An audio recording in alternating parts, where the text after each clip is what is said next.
Hello everyone, আশা করি সবাই খুব ভালো আছো। আমিও খুব ভালো আছি। সবাইকে শিবরাত্রির অনেক অনেক শুভেচ্ছা।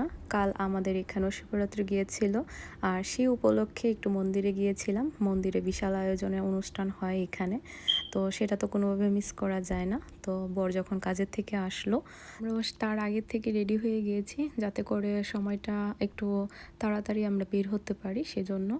আর গত বছর যখন গিয়েছিলাম প্রচণ্ড পরিমাণে লাইন ছিল, আর বাহিরে একদম রাস্তার থেকে এত পরিমাণে লাইন ছিল, 10টা 11টা 12টা পর্যন্ত এত মানুষ ছিল জল ঢালার জন্য। আর একটু মানুষের পরিমাণটা কম ছিল কারণ আজকে ছুটি ছিল একটা, তো যার কারণে মানুষ অনেকটাই সবাই ফ্রি ছিল আজকে, তো তাই একটু ভিড়টা রাতে পরিমাণে কম ছিল। এবার একদম পুরো সারাদিন থেকে অনেক বেশি মানুষ ছিল। তো আমরা যে সময়টাতে গিয়েছিলাম সেই সময়টা চিন্তা করে আমরা গিয়েছিলাম যে গতবার যেহেতু এত লেট হয়েছে এবারও এরকমই মানুষ থাকবে, কিন্তু এবার গিয়ে দেখলাম যে মোটামুটি মানুষের সংখ্যা একটু কম, ভিড়টা খুবই কম ছিল কারণ তার আগের থেকে প্রচণ্ড ভিড় ছিল।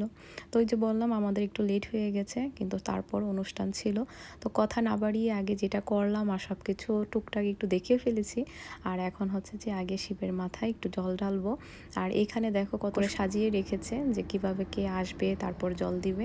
তো দুধ জল সব কিছু একসাথে মিক্সড করে এখানে রাখা ছিল। লাইন সবাই এখানে দাঁড়িয়ে ছিল, দেন মানুষ যারা ছিল তারা আমাদেরকে হেল্প করছিল, এক একটা ঘটিতে জল দুধ সব কিছু দিয়ে দিচ্ছিল তারা। আর যে যতটুকু কিছু নিয়ে এসেছে সেগুলো এখানে দেওয়া যাচ্ছিল।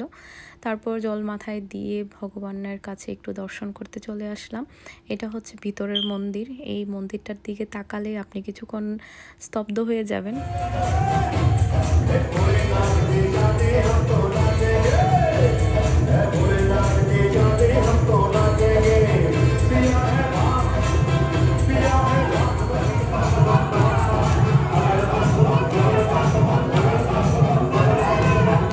যে কোনো অনুষ্ঠানেতে এই মন্দিরে একদমই প্রসাদ ফ্রিতে দেওয়া হয়, আর প্রচণ্ড মানুষের ভিড় থাকে।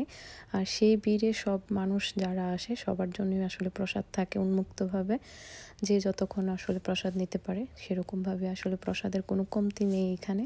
তো তারপর আমরা এই নাচ গান সব কিছু দেখলাম, কতক্ষণ পর্যন্ত ঘুরে দেখার পর ভাবলাম যে এখন প্রসাদটা আগে নিয়ে নিই, কারণ অনেক রাত হয়ে গেছিলো তখন।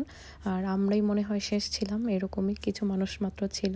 তো এখানে ছিল সব প্রসাদের আয়োজন। এতক্ষণ পর্যন্ত মানুষজন সবাই সবাইকে খাবার দেয়, বাট লাস্টের দিকে যেহেতু মানুষ একজন দুইজন করে আসে, তো সেরকমভাবেই প্রসাদ রাখা থাকে, কিন্তু কেউ প্রসাদ না নিয়ে আসলে যায় না, এরকমটাই।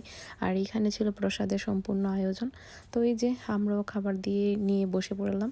তো এই তো খাওয়া দাওয়া করছি। আজকে প্রসাদের আয়োজন ছিল এই সবগুলো আয়োজন। তো প্রসাদ খাওয়ার পর তারপর ভাবলাম যে আবার যাই একটু দেখি, গিয়ে দেখি যে সেম আগের মতো করে নাচা গানা হচ্ছে আর সবাই সবার মতো করে আনন্দে মেতে আছে। তো আজকের ভিডিওটা এইটুকু পর্যন্ত। সবার কাছে আজকে ভালো লাগবে হয়তোবা আমাদের এখানের কিভাবে আসলে শিবরাত্রিকে উদযাপন করে আর অনুষ্ঠানটা কীরকম হয় সেটা তোমাদের সাথে শেয়ার করেছি। তো আজকের মতো সবাই ভালো থাকো, আগামী ভিডিওতে তোমাদের সাথে